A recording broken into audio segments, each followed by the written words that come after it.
कानपुर में हिंसा के जो आरोपी हैं उनके ऊपर लगातार योगी सरकार एक्शन ले रही है। पुलिस से बात करें या फिर हम फोरेंसिक जांच की टीमों की बात करें जो कि दिन रात आरोपियों को लगातार गिरफ्तार कर रही हैं।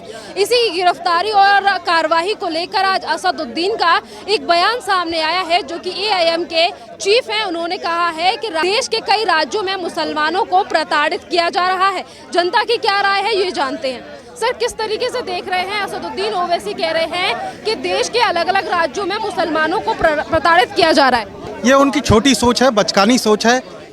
ये जो घटनाएं हो रही है कानून सम्मत है, संविधान सम्मत है। आपने जब बाद पूरे कानपुर में तांडव किया और चारों तरफ पत्थरबाजी की, तब ओवैसी का बयान कोई नहीं आता है कि इसकी भर्त्सना करनी चाहिए, इसकी निंदा करनी चाहिए। अभी तो उसके बाद जब कानून अपनी कार्रवाई कर रही है, बुलडोजर बाबा अपना बुलडोजर लेकर चल रहा है, तब ओवैसी कह रहे हैं कि मुसलमानों के साथ अत्याचार किया जा रहा है। आप ये बताइए कि गोली अगर दंडित किया जाएगा तो जो अपराधी है उन्हें तो दंडित किया जाएगा जिन्होंने दंगा फसाद चालू किया। आज हम कश्मीर में देख रहे हैं इतने हिंदू मारे जा रहे हैं, वहाँ पे उतने हिंदू मारे जा रहे हैं, टारगेट किलिंग हो रही है। उसके बाद वहाँ पे कार्रवाई अगर होगी, आतंकवादियों को मारा जाएगा तो कहा जाएगा कि मुसलमानों पे अत्याचार हो रहा है। ये कोई सही बात नहीं है। ये भारत वही भारत है जिसने अब्दुल कलाम को सराखाओं पर बिठाया था। तो कोई मुसलमानों के साथ कोई भेदभाव नहीं, लेकिन जो अपने आप को देश के विरुद्ध करता है और देश के विरुद्ध गतिविधियों में सम्मिलित है, उसके साथ न्याय होना चाहिए, उसके साथ कानून प्रकरण होना चाहिए और उसको जेल में तुरंत डालना चाहिए। और मैं तो कहता हूं कि लगे हाथ 1 महीने के भीतर फांसी होनी चाहिए जो देश के विरुद्ध काम करता है। मुसलमानों को लेकर बात कर रहे हैं असदुद्दीन ओवैसी, दूसरी तरफ कह रहे हैं कि जब भी देश के मुसलमानों की बात आती है पीएम नरेंद्र मोदी कुछ नहीं सुनते हैं। नहीं, देश के मुसलमानों की बात पीएम नरेंद्र मोदी का तो शुरू से एक नारा है, सबका साथ सबका विकास। जितनी भी योजनाएं आई आज, चाहे जितने भी जनधन घर घर शौचालय बने या जितने भी राशन वितरण हुआ, उसमें कोई भेदभाव नहीं। आज हमने खुद देखा है कि जगह जगह योगी जी का पुनः शासन आना, इसका मतलब यह है कि उन्होंने जनता का दिल जीता और पुनः वापस पुनरावृत्ति की अपनी। कहना कि उन्होंने मुसलमानों के साथ भेदभाव किया, बिल्कुल भेदभाव नहीं किया। उन्होंने सदैव सबका साथ सबका विकास की बात कही है। लेकिन ओवैसी साहब क्या है कि इनको अपनी राजनीति से मतलब है, इनको कुछ तुष्टीकरण की राजनीति करनी है। जब नुपुर शर्मा कोई बयान देती है तो इन्हें अपनी राजनीति चमक जाती है। और उसके अलावा जब यही हमला अभी किसी सांसद जब जैसे यही हमला कोई समाजवादी पार्टी के सांसद ने कहा तो वो उनकी चुप्पी बोल जाती है। तो ये दोहरा रवैया कब तक चलेगा देश में? आपको अगर सम्मान चाहिए तो सम्मान देना सीखिए। योगी सरकार की तरफ से बुलडोजर की कार्रवाई की जा रही है, उन्होंने हिंदू मुसलमान नहीं किया, फिर हिंदू मुसलमान को लेकर राजनीतिक पार्टियां इस तरीके से बातें क्यों कर रही हैं? नहीं, राजनीतिक पार्टियों को हिंदू मुसलमान का ही एक चारा है और तो कोई चारा नहीं है। भ्रष्टाचार के मुद्दे में आज तक कोई प्रधानमंत्री मोदी जी का एक मंत्री तक नहीं पकड़ा गया, जैसे कि आम आदमी पार्टी और तथाकथित ये समाजवादी पार्टी के आजम खान और सब जेल में जा रहे हैं। इनके पास विकास का मुद्दा, कोई विकास के नाम पे आज देश कहाँ से कहाँ पहुँच चुका है, विकास का भी मुद्दा नहीं है। आखिरकार इनके पास मुद्दा विहीन है पूरा विपक्ष। मैं खाली ओवैसी की बात नहीं कर रहा, पूरे विपक्ष की बात कर रहा हूँ। ये मुद्दा विहीन हो चुका है, इसके पास कोई मुद्दा नहीं है। अंत में ये सोचते हैं कि कुछ किसानों को भड़का लिया जाएगा, किसानों से बात नहीं बनी। फिर मुस्लिम महिलाओं को भड़काया गया और शाहीन बाग बिठाया गया, उससे भी कोई बात नहीं बनी। अब ये नुपुर शर्मा का मुद्दा लेके और योगी बाबा का मुद्दा लेके ये चाहते हैं कि मुसलमानों को फिर से भड़काया जाए और देश में दंगे फसाद करवाते रहे ताकि इनकी राजनीतिक रोटियां सीखती रहे। योगी सरकार की तरफ से कहा गया है कि जो भी आरोपी हैं उनके घर पर बुलडोजर से कार्रवाई होगी। और वहीं एक कानपुर के हाजी हैं जिनका बयान, काजी का बयान सामने आया कि अगर आप बुलडोजर चलाते हैं तो हम सर पर कफन बांध कर निकलेंगे। देखिए, आपको समझना चाहिए ये देश किसी मजहब से नहीं चलेगा, संविधान से चलेगा। योगी जी अगर बुलडोजर चलवा रहे हैं तो कानून सम्मत चलवा रहे हैं। आप उसको ऑब्जेक्शन करना है तो आप सुप्रीम कोर्ट में कीजिए, हाई कोर्ट में कीजिए, सुप्रीम कोर्ट में कीजिए। लेकिन अगर आप ये कहते हैं कि मैं सारा संगठन एक साथ, सारे मुसलमान एक साथ हो जाएंगे, तो ये जहर की खेती करना बंद कर दीजिए। इससे किसी का लाभ नहीं होगा। जो दोषी हैं उन्हीं के खिलाफ कार्रवाई हो रही है, ये सारी दुनिया को पता है, सभी को पता है। वैसे इस तरीके के बयान क्यों दे रहे हैं कि तुम हमें डराते थे, अब हम डरने वाले नहीं है? वो दिन चले गए जब हम तुमसे डरते थे। वो असदुद्दीन ओवैसी का राजनीतिक उनका विचारधारा ये है कि लोगों को, जब अकबरुद्दीन ओवैसी का बयान आया था कि 15 मिनट हमें दे दो और पुलिस हटा लो, उस पर आज तक असदुद्दीन ओवैसी ने कोई अपना बयान नहीं दिया। और साथ में ये कहता है कि ये निर्णय सुप्रीम कोर्ट में और न्यायालय में लंबित है, इस पर कोई बात नहीं करूंगा। और उसी के बाद जब कोई और मुद्दा आता है तो उसके लिए आप न्यायालय को अपने हाथ में ले लेते हैं और न्यायालय को कुछ नहीं समझते, संविधान को तोड़ देते हैं, संविधान का अपमान कर देते हैं। तो ये दोहरी नीति कभी नहीं चलने वाली और नहीं चलनी चाहिए। योगी आदित्यनाथ की जीरो टॉलरेंस की नीति के बारे में क्या कहेंगे? जिस तरीके से आरोपियों के घर पे हमेशा बुलडोजर चलाने का काम किया जाता है और पुलिस भी दिन रात मेहनत कर रही है। नहीं, योगी जी अपनी जगह बिल्कुल सही है और मैं तो कहता हूं कि ये खाली यूपी में ही ये रूल क्यों लगाया जाए। मैं तो चाहता हूं कि प्रधानमंत्री मोदी जी भी पूरे भारत में ये रूल लगाए। और आए दिन जहां दंगे फसाद की बात होती है, दिल्ली आपने देखा, और दिल्ली में भारत तेरे टुकड़े होंगे, मैं तो कहना चाहता हूं दिल्ली की सरकार है, भारत तेरे टुकड़े होंगे जैसे नारे लगाने वाले, देश विरोधियों के ऊपर नारे लगाने वाले, उनके पे एफआईआर चार्जशीट जब फाइल की गई तो दिल्ली सरकार ने उसकी फाइलें दबा ली और उसको जेल तक नहीं होने दी। कन्हैया कुमार और इस तरह के लोग जब तुष्टीकरण की बात करते हैं तो ये देश की एकता और अखंडता के लिए बहुत गलत बात है। मैं चाहता हूं कि योगी जी का शासन पूरे देश में रहे, योगी जी को दिल्ली लाया जाए और पूरे देश में बुलडोजर नीति अपनाई जाए। किस तरीके से देख रहे हैं? असदुद्दीन ओवैसी कह रहे हैं देश में मुसलमानों को प्रताड़ित किया जा रहा है हर राज्य में। ओवैसी जी तो कुछ भी कहते हैं, मेरी तो पूरे देश के लोगों से ये अपील है कि वो जो कुछ वो बोलते हैं ना ओवैसी जी, उसको एक कान से सुनिए और दूसरे कान से निकाल दीजिए। बिकॉज जो whatever he is saying that is totally a fallacy, that is totally false. वो तो बिल्कुल झूठ बोल रहे हैं।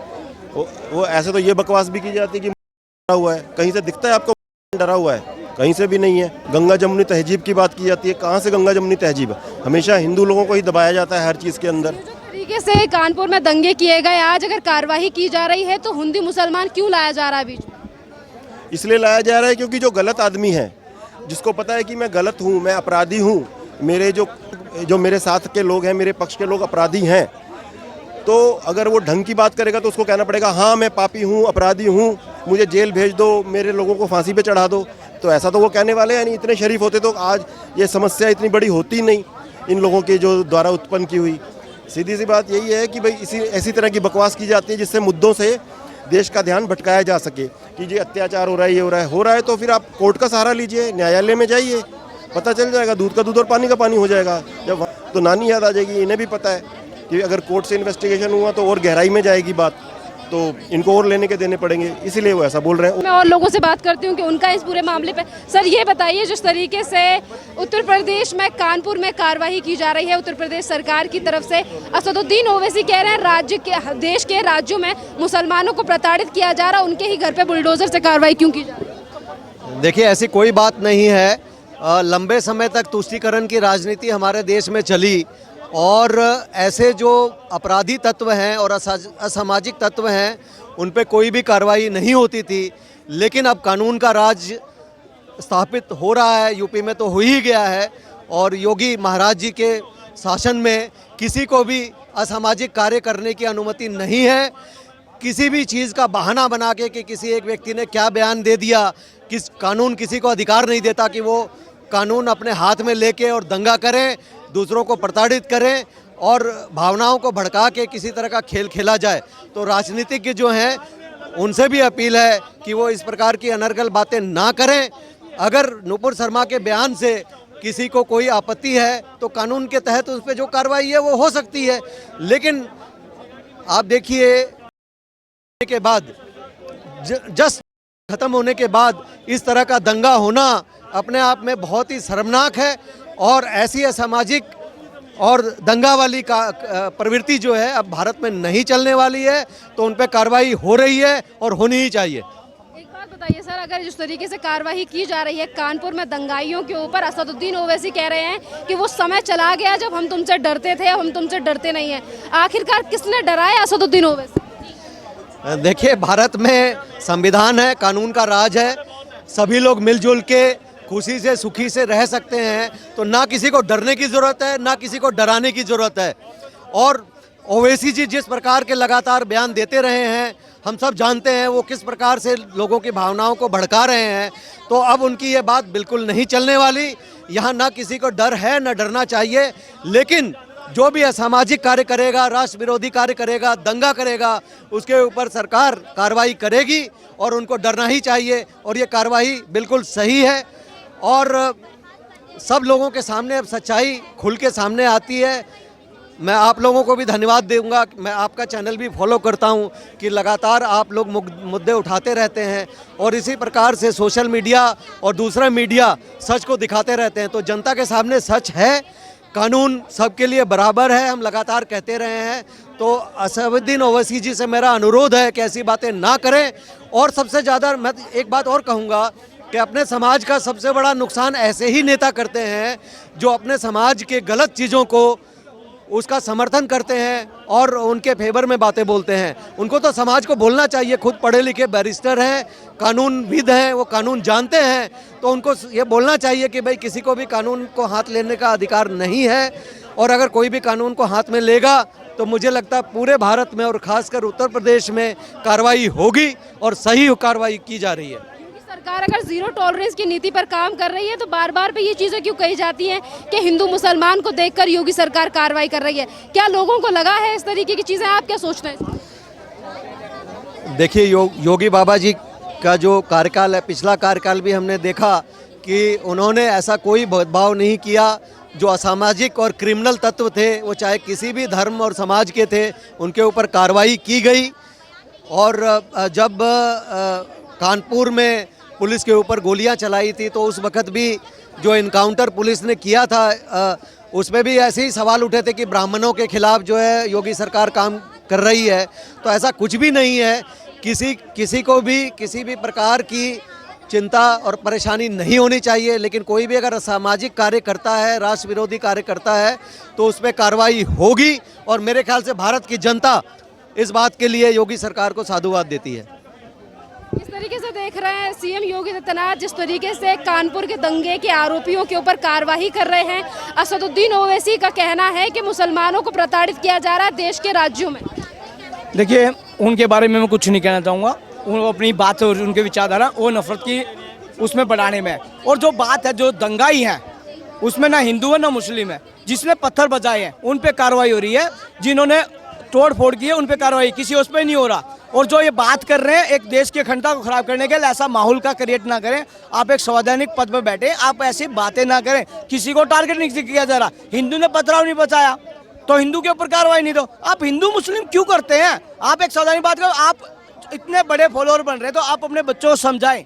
आप बड़े, आप इसकी आपकी बातें मानते तो उन बच्चों को समझाएं कि आपको पथराव नहीं करना चाहिए। आप पढ़े लिखे हैं, ओबीसी आप पढ़े लिखे तो शिक्षित हैं, उनको शिक्षा की राह दिखाएं। उनको कलाम बनाने की तो देश के लिए मिसाल बनाते हैं, उनके पैरवी करें। उस ऐसी बातें करके मौलवी साहब भी, आप भी कह रहे कफन बांध ले, ये आप भी गलत बोल रहे हैं।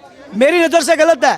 हो सकता है आपके विचार क्या है, मैं आपको, आप बड़े हैं, आपकी बातें लोग लाखों में फॉलोअर होते हैं। आप लाखों में बोलेंगे तो 10% आपके रिजल्ट आएंगे। आप बच्चों को समझाने का आज ठेका ले लीजिए। बच्चे नादान है, चलो होगी गलती, मान लिया। हर बार गलती नहीं होती, पथराव हो जाता है। जो पाक का पवित्र महीना होता है वहाँ पे पथराव हो जाता है। तो आप ऐसे सभ्य बनिए, आप इतने अच्छे विचारों के आदान करिए, प्रदान कीजिए, जिससे बच्चों का जो माइंड शार्प है, साफ होए। और जो बच्चों के विकास के लिए, विकसित होने के लिए, देश के आगे बढ़ाने में अपना योगदान दीजिए।